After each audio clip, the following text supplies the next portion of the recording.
So, a lot of my friends are musicians, and Hmm. something that I discuss with them endlessly is like the sort of the financial and business pressure that's put on them Oh. when they're in a creative space. And I am a great, great admirer of Tony Wilson.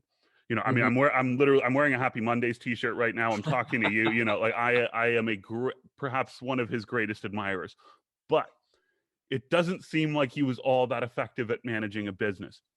And it seems like you guys, perhaps being the most commercially successful of the factory groups at the time, you really bore the brunt of that. I mean, whether it's the Blue Monday single losing money for every unit that was sold, or just the pressure that was put on you guys to effectively keep the Hacienda open. How do you sort of create and remain creative in such a pressure heavy environment? Well, I think you've answered the question there. The pressure is what keeps you going for the Right. simple reason. I mean, we made some horrendous mistakes, Right. but as Rob Gretton and Tony Wilson used to say to us, you cannot pay for a legacy and a heritage like this. Yeah. And New Order and Joy Division are very unusual groups in that Joy Division were independent for, God, 20 years. Hmm. New Order were independent for 16 years. New Order brought the world the Hacienda, Hmm. the Happy Mondays, Factory Records. We were acid house in Hmm. many ways. We were definitely in the right place at the right time, Hmm. and also, interestingly, as you quite rightly say, the fact that we had no money Right. kept us pretty desperate, and there was no relaxing because we had no money. Yeah. So, we couldn't go on our yachts to the south of France being waited on hand and foot. Right. There was nothing like, there was no Roman orgies. Right.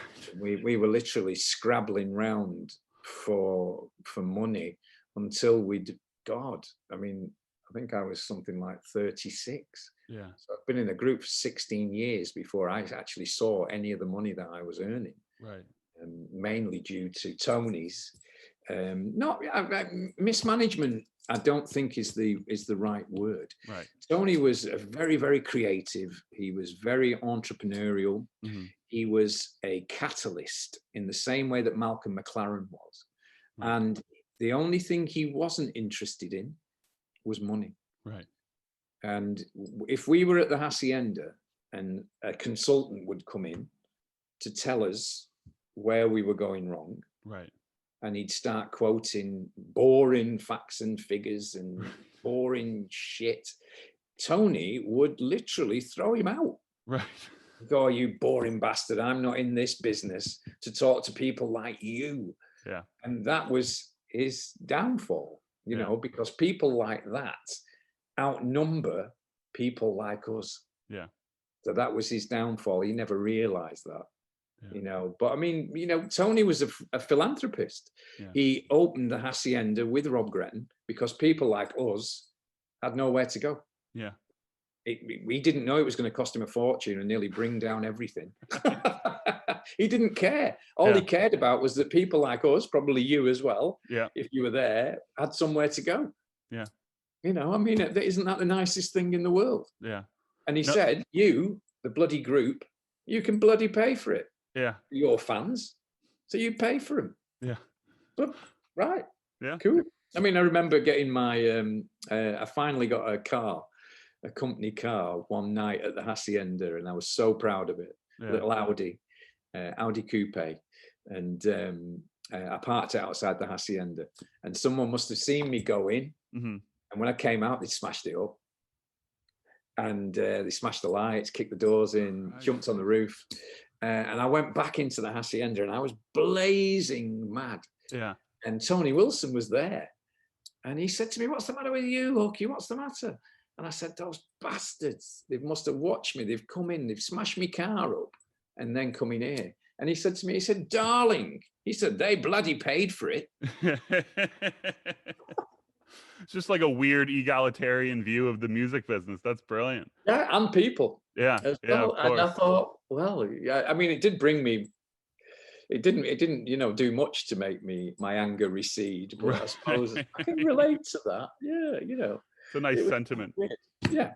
So I mean, Tony's ideas were very idealistic, Yeah. and that is very difficult to translate.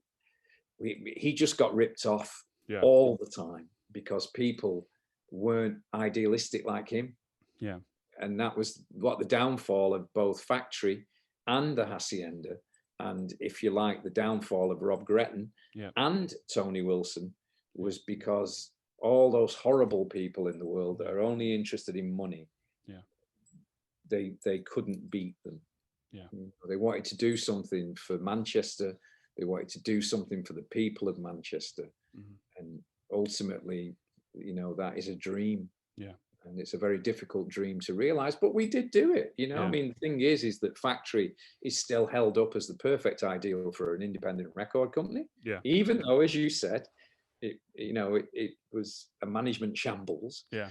It's still held up as that ideal. The Hacienda is held up as an ideal for nightclubs, Yeah. and the influence that it had on so many areas, from post-punk to acid house, Yeah. dance music, to Manchester, Yeah. Stone Roses, Happy Mondays, etc. Without the Hacienda, those three would not have existed in Manchester. Yeah. So yeah, I mean, it's, you know, sometimes you think it was a high price to pay. Right. Sometimes you think you couldn't pay enough for that. Yeah. No, You know? and I I must would. admit that as a musician, it's actually nice to have a depth, Yeah. shall we say, to your career. It's Yeah, not of just course. about getting up like a band and playing a few hits and then going off and relaxing in northern Spain. Right. It's about creating something that you left behind, and has left behind in Manchester an attitude and an ideal Mhm. of how things should be. So Yeah. I mean, I'm very proud of Tony, and I'm very proud of Rob Gretton Yeah. and Martin Hannett as Yeah. well, you know, for those ideals. Yeah. I mean, and I feel like, you know, I am so just personally inspired by the philosophies of Tony Wilson. You know, I mean, we had Alan McGee on the show, and McGee was talking all about, you know, the extent to which, you know, as you say, like the business model of Factory inspired creation. Yeah, it did. Yeah. And yeah, I mean, just the idea of, you know, he has this quote, and it's in the movie 24-Hour Party People. I don't know if he actually said it, but he says that he is a minor character in his own life story. It's really just about the music, and that. Yeah. And do you know what was his biggest fault as well? Was the music, Right. because he turned down the Smiths, Right. he turned down the Stone Roses, he turned down Oasis. Right. He didn't like. And I said, "Why did you turn down the Stone Roses?" He said, "I don't like." Yeah. Right, okay. Why did you turn down the Smiths? I don't like them. Yeah. But you know, but the ripple effects are still there, right? I mean, Yeah, of course. and Yeah, you know, I mean, he will always be remembered from that very first showing yeah, of the Sex Pistols on Granada TV in 1976. yeah, His reputation was ensured, and it was cast in stone. yeah, This guy was a maverick. Yeah. He was he saw the future before anybody else.